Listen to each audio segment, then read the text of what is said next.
A married man was having an affair with his secretary. One day, their passions overcame them in the office and they took off for her house. Exhausted from the afternoon's activities, they fell asleep and awoke at around 8 p.m. As the man threw on his clothes, he told the woman to take his shoes outside and rub them through the grass and dirt. Confused, she nonetheless complied and he slipped into his shoes and drove home. "Where have you been?" demanded his wife when he entered the house. "Darling," replied the man, "I can't lie to you. I've been having an affair with my secretary. I fell asleep in her bed and didn't wake up until 8 o'clock. The wife glanced down at his shoes and said, "You liar! You've been playing golf."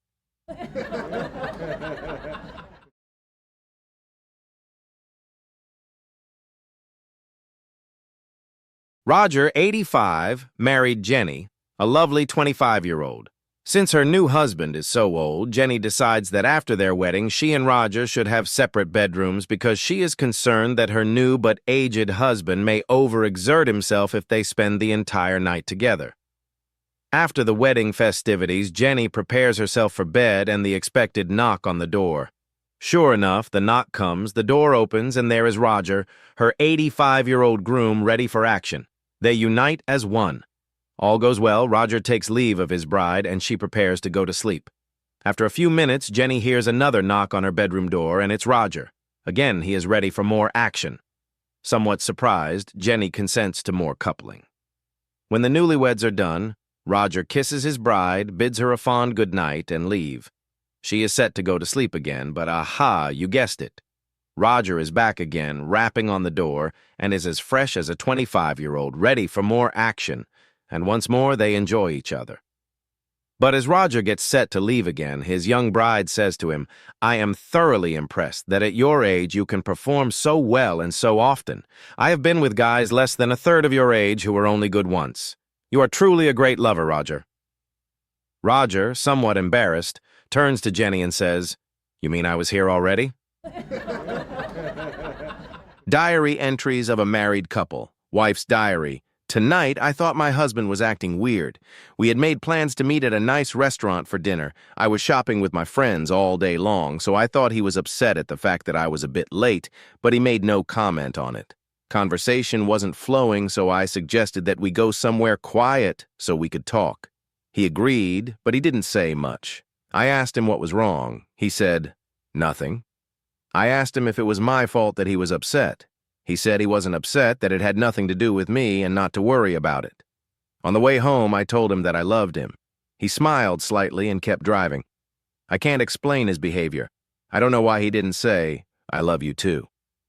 When we got home, I felt as if I had lost him completely, as if he wanted nothing to do with me anymore. He just sat there quietly and watched TV. He continued to seem distant and absent. Finally, with silence all around us, I decided to go to bed. About 15 minutes later, he came to bed. But I still felt that he was distracted, and his thoughts were somewhere else. He fell asleep. I cried. I don't know what to do. I'm almost sure that his thoughts are with someone else. My life is a disaster." Husband's diary, same day, a 2-foot putt. Oh, who the hell misses a 2-foot putt? Fred and Mary get married but can't afford a honeymoon, so they go back to Fred's parents' home for their first night together. In the morning, Johnny, Fred's little brother, gets up and has his breakfast. As he is going out of the door to go to school, he asks his mom if Fred and Mary are up yet. She replies, "No." Johnny asks, "Do you know what I think?" His mom replies, "I don't want to hear what you think. Just go to school." Johnny comes home for lunch and asks his mom, "Are Fred and Mary up yet?" She replies, "No." Johnny says, "Do you know what I think?" His mom replies, "Never mind what you think. Eat your lunch and go back to school." After school, Johnny comes home and asks again, "Are Fred and Mary up yet?" His mom says, "No." He asks, "Do you know what I think?" His mom replies, "Okay, tell me what you think." He says, "Last night Fred came to my room for the Vaseline, and I think I gave him my airplane glue." A mother-in-law stopped by unexpectedly at a recently married couple's house. She knocks on the door, then immediately walks in. She is shocked to see her daughter-in-law lying on the couch, completely naked. "What are you doing?" she asked. "I'm waiting for Jeff to come home from work." the daughter-in-law answered. But you're naked, the mother-in-law exclaimed. This is my love dress, the daughter-in-law explained. Love the dress? But you're naked. Jeff loves me to wear this dress. It makes him happy, and it makes me happy. The mother-in-law on the way home thought about the love dress. When she got home, she got undressed, showered, put on her best perfume, and expectantly waited for her husband, lying provocatively on the couch. What are you doing? He asked. This is my love dress, she replied. Needs ironing, he says. What's for dinner? A married couple had a son in his late 20s still living at home. The parents were concerned that their son showed a disinterest with pursuing settling down and getting on with his life. The son was working at his part-time job at a pizza place. The dad at home said, I have an idea.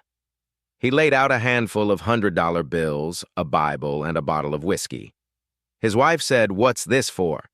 The husband, This will give us an idea of what path our son will take. If he takes the money, he's going to be a successful businessman. If he takes the Bible, he's going to be a preacher. But if he takes the whiskey, our son will be a deadbeat drunkard. With the son coming home any minute, the couple hid in the closet to see which item their son would choose. The son comes home and sees the items lying on the table.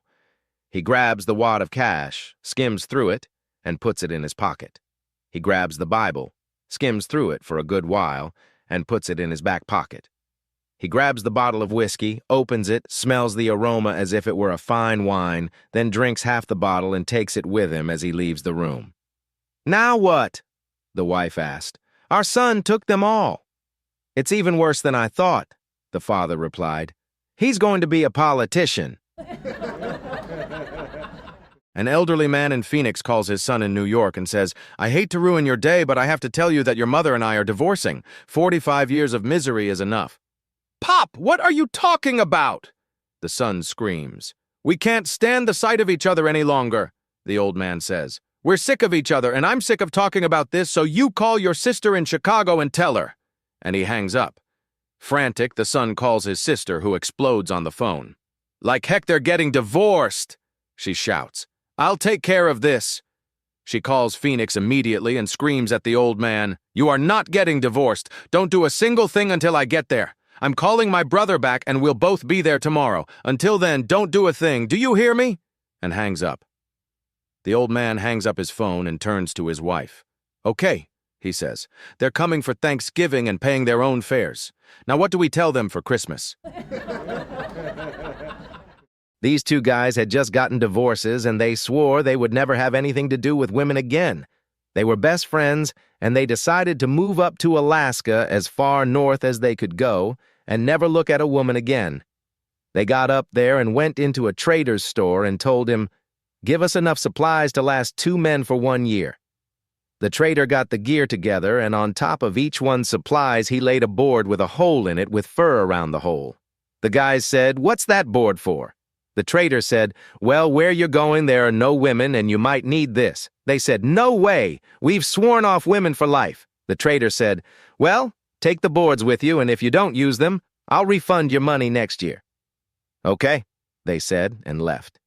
Next year, this guy came into the trader's store and said, Give me enough supplies to last 1 man for 1 year. The trader said, Weren't you in here last year with a partner? Yeah, said the guy. Where is he? Asked the trader. I shot him, said the guy. Why? I caught him in bed with my board. A retired couple sitting at home was reliving their 50 years of marriage together. The wife finally had gotten the courage to ask, What's the cigar box under the bed you told me to never open?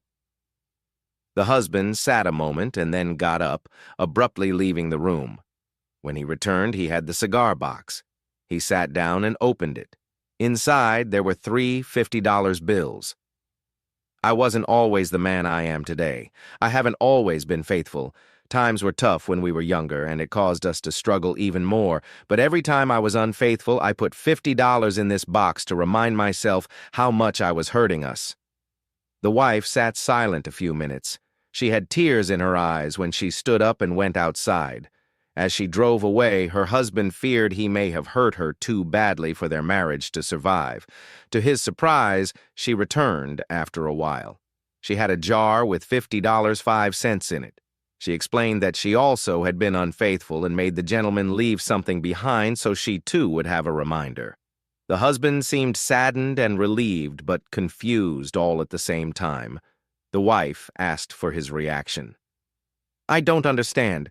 Who's the AH that left 5 cents? "What do you mean? They all left 5 cents.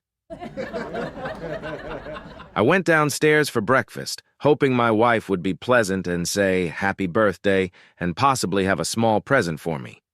As it turned out, she barely said good morning, let alone happy birthday. I thought, well, that's marriage for you, but the kids, they will remember.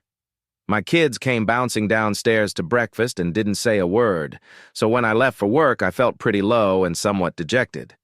As I walked into my office, my hot boss, Sam, said, "Good morning, and by the way, happy birthday."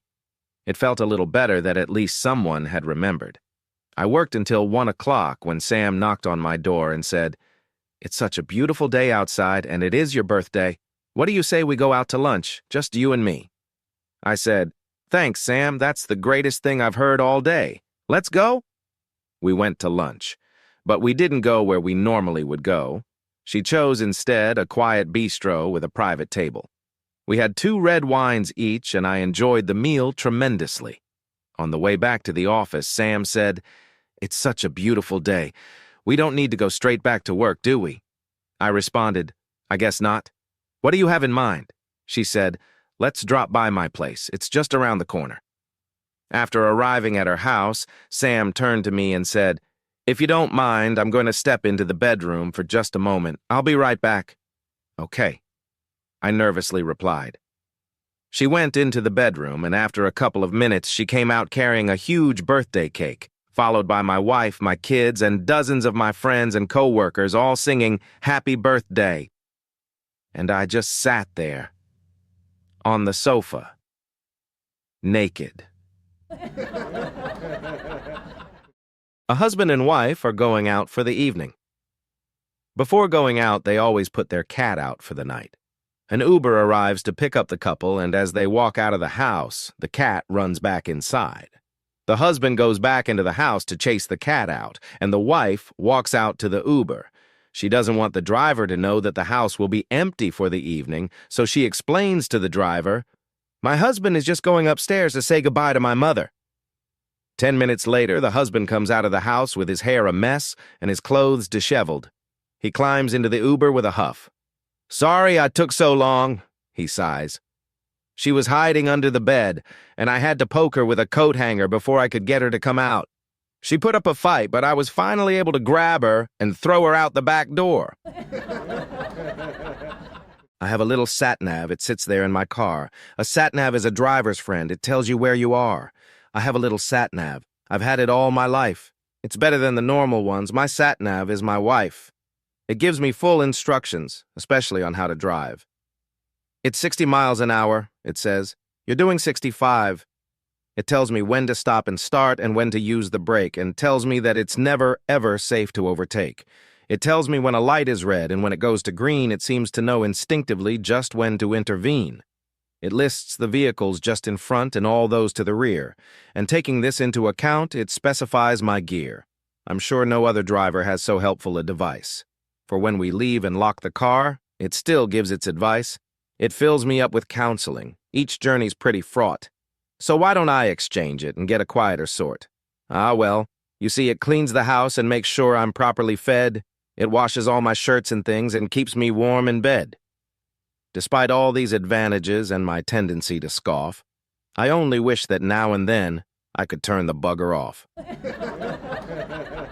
Jimmy came from the pub Friday night steaming drunk, so he took his clobber off, chucked it on the floor, and climbed quietly into bed next to his wife, pecking her on the cheek, and then fell into a deep sleep. When he awoke, he was greeted by a man with long silver hair and a white robe. "Who the hell are you?" Jimmy asked. "I am St. Peter, and I have to tell you that you have died in your sleep, but redemption is at hand, and you can be returned to earth as a dog or a hen." After a short period of thought, Jimmy decided that a hen was best. With plenty of fresh air and open fields, he could simply strut around and eat what he wants. A few hours after being returned and strutting around, he meets the rooster, says hello, and the rooster replies, "Hello, you're new. Nice to see you." Jimmy, now a hen, says, "Can I ask you a question? I've got this strange feeling inside, like I am going to explode." The rooster tells him, "You're ovulating. Have you never laid an egg before?" "Never," Jimmy replies. "Just relax and let it happen. You'll be fine." The rooster replies. Jimmy duly lays the first egg, and he is overcome with joy at being a mother. The second comes, and he is full of the joys of spring. As he can feel the third one coming, he feels an enormous smack on his head, followed by a voice saying, "Jimmy, you drunk, and wake up, you are crapping all over the bed." A lawyer runs a stop sign at a junction and gets pulled over by a traffic cop. He thinks that he is smarter than the cop because he is sure that he has a better education. He decides to prove this to himself and have some fun at the policeman's expense. Traffic cop says, "License and registration, please." Lawyer says, "What for?"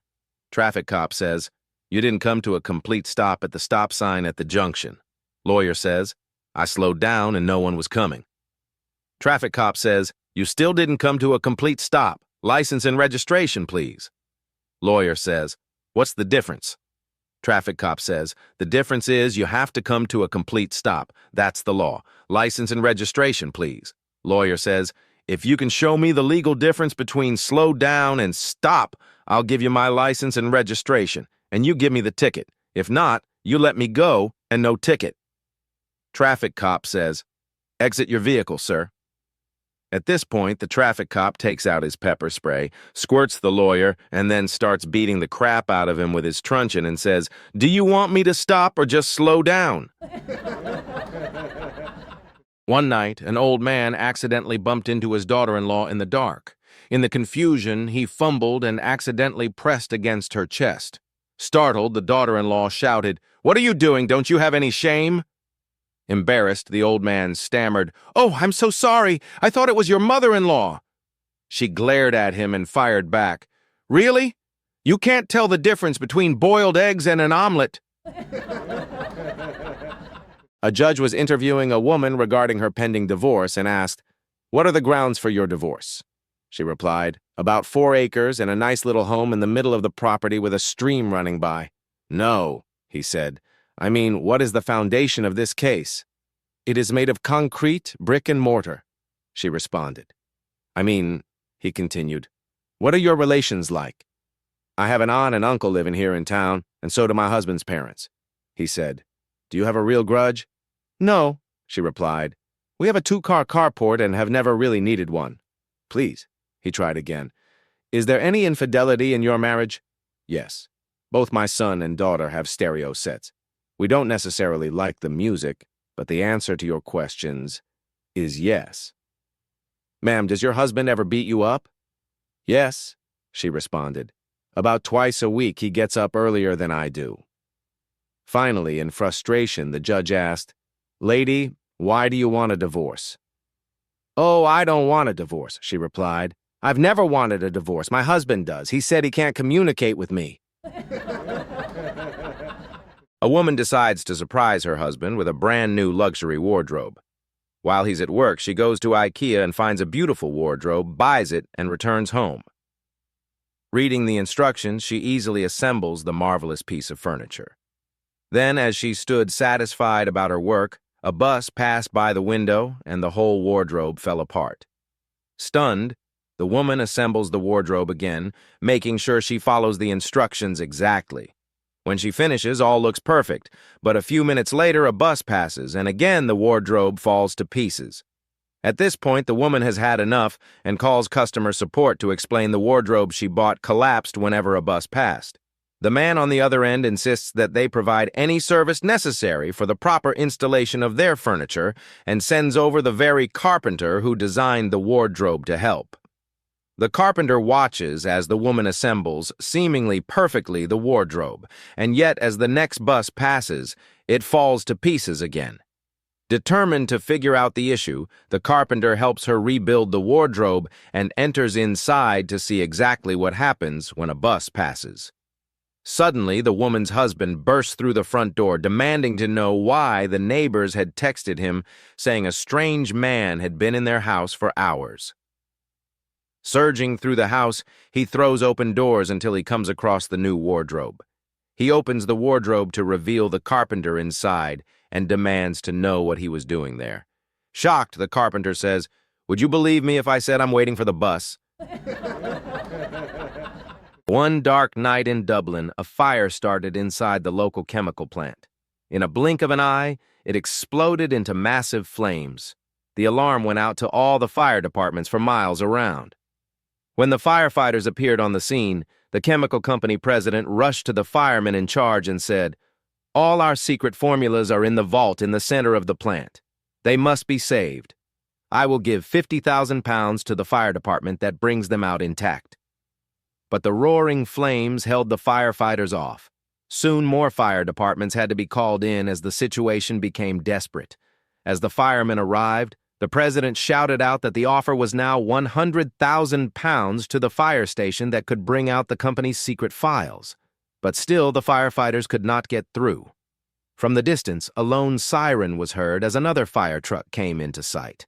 It was the nearby rural township volunteer fire brigade, composed mainly of old men over 65. To everyone's amazement, that little rundown fire engine roared right past all the newer, sleek engines that were parked outside the plant. Without even slowing down, it drove straight into the middle of the inferno. Outside, the other firemen watched as the old-timers jumped off right in the middle of the fire and fought it back on all sides. It was a performance and effort never seen before. Within a short time, the old-timers had extinguished the fire and had saved the secret formulas.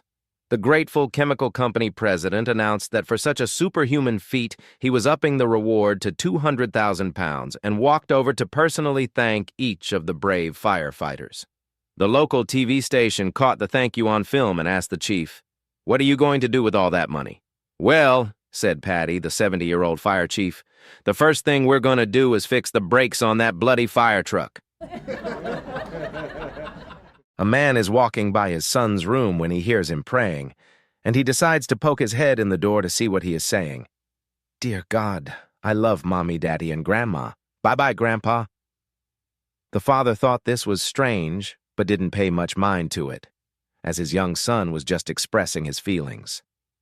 The next day, the man comes home from work to find out that the grandpa had died earlier that day of a surprise heart attack. The day after the funeral, the man is going to bed when he hears his son praying again. He decides to listen in again, afraid he might be traumatized by the death. "Dear God, I love Mommy and Daddy. Bye-bye, Grandma." This time, he was more than a little freaked out by this, but still didn't take too much notice of the apparent coincidence. But then, the next day, the father returns home from work to find out the grandma died that day from a surprise heart attack. The father was starting to worry about his son at this point. He listened in every night to see if he prayed, but he didn't. At least not until the day after the funeral. The father did his usual check on his son when he heard him distinctly praying again. He slowly poked his head through the door to listen. "Dear God, I love Mommy. Bye-bye, Daddy." Of course, the father was more than worried about this. He was downright paranoid. The next day at work, he was avoiding anything that could potentially harm him. He hid under his desk and kept a phone nearby in case something happened. After the longest day of his life, he safely returned home to discover several police cars around his house, blaring lights and putting up caution tape everywhere. He wanders up to the door, confused, when his wife leaps into his arms and starts crying. He asked what happened, and she said, "Oh, the most terrible thing happened today. The mailman died of a terrible heart attack right on our doorstep." 2 Canadians die and end up in hell. Satan decides to pay them a visit, so he walks into their room and sees them talking and laughing. Confused, he asks them why they're happy. They tell him, "Well, we're so sick of the cold where we're from, and this place is nice and toasty." Satan, annoyed, storms away and goes to hell's boiler room where he turns up the temperature. He goes back to the Canadians' room, along the way being begged by all sorts of people to put the heating back down. He enters the room to see the Canadians having a barbecue. Furiously, he asks them what they're doing. "Well, we can't pass up this wonderful weather without getting out the barbecue." Satan realizes he's been doing the wrong thing. He goes to the boiler room and turns it down until it's at a colder temperature than ever seen on Earth. He knows he's won now, so he goes back to the Canadians' room, only to see them jumping up and down in excitement. He shouts at them in fury, "Why are you still happy?" They look at him and shout at the same time, "Hell froze over, that means the Leafs won!" An old lady is short of company, so decides to buy a pet from the shop. Sadly, there are lots of dogs and cats that she cannot manage. As she leaves, she hears a voice, "My word, don't you look a sight, and that dress suits you to a T." As she looks around, she spots a large green parrot and asks, "Was that you?" "Indeed it was, madam. You look delightful." Well buoyed by the comments, she buys the bird and takes it home. "You know I am so proud of you, I am going to take you to a restaurant to meet my friends." The parrot replies, "Well, that will be wonderful, and I know a lovely bistro you have just got to try." Her friends duly meet her at the restaurant, and as they sit down, the parrot starts swearing like a trooper and bites the lady and the waiter. Embarrassed, the lady grabs the parrot and heads home.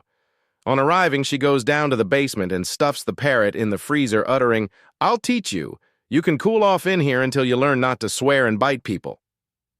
After 5 minutes, the lady takes the bird out shivering from the freezer. "Have you learned your lesson?" "Indeed I have, ma'am. This will never happen again." Well, 2 weeks pass, and the local vicar comes around. When he arrives, the parrot starts swearing again and bites the vicar. Angry and embarrassed, the lady grabs the parrot and stuffs it in the freezer again, leaving it there for 15 minutes while she apologizes to the vicar and bids him goodbye. After 15 minutes, she goes down and takes the parrot out, which by this time is frozen to the bone. "Have you finally learned your lesson?" "I most definitely have it. It will never happen again. I don't know what that turkey had done. He's frozen to the bone. I don't know what he did, but I am not taking any more chances." A young doctor moved out to a small community to replace an older doctor who was retiring. The older doctor suggested that the young one accompany him on his house call rounds so the community could become used to a new doctor. At the first house, a woman complained, "I've been a little sick to my stomach." The older doctor said, "Well, you've probably been overdoing the fresh fruit. Cut back on the amount you've been eating and see if that does the trick." As they left, the younger doctor remarked, "You didn't even examine that woman," and then asked, "How did you come to the diagnosis so quickly?" "Ah, you noticed I dropped my stethoscope on the floor in there. When I bent over to pick it up, I noticed a half-dozen banana peels in the trash. That was what has probably been making her sick." The younger doctor replied, "Pretty clever. If you don't mind, I think I'll try that at the next house." Arriving at the next house, both physicians spent several minutes talking with a younger woman. She said that she just didn't have the energy she once did and said, "I'm feeling terribly run down lately." "You've probably been doing too much for the church," the younger doctor told her. "Perhaps you should cut back a bit and see if that helps." As they left, the elder doctor said, "I know that woman well. Your diagnosis is almost certainly correct, as she is very active in the church." Then he asked, "But how did you arrive at it?" "I did what you did at the last house. I dropped my stethoscope, and when I bent down to retrieve it, I noticed the pastor under the bed."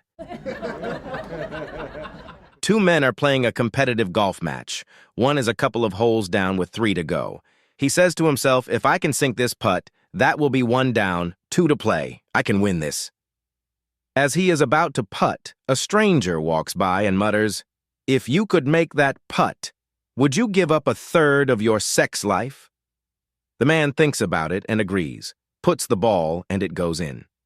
At the next hole, he is 90 yards from the flag when the stranger walks by and says, "Your opponent is on the green with a birdie putt. Would you give up another 1/3 of your sex life to make this shot, which would give you an eagle and draw you level?" The man thinks about it again and agrees. He hits the ball with his wedge and it backspins into the hole. And so they move to the final hole. His opponent has a putt for par. The man is in the bunker when the stranger again walks by and says, "Your opponent has a simple putt for a par. If you could chip this in from the bunker, that would give you a birdie and you would win, but you would of course have to lose the final third of your sex life. That's no more sex for the rest of your days." So desperate to win the match and take the prize, the man agrees, chips the ball one bounce and straight in the hole. He's won the match. On the way back to the stranger walks up and says, "You know, I have not been really fair with you. You don't know who I am. Well, I am the devil, and I have just robbed you of your sex life for the rest of your days." Father O'Malley, nice to meet the opposition.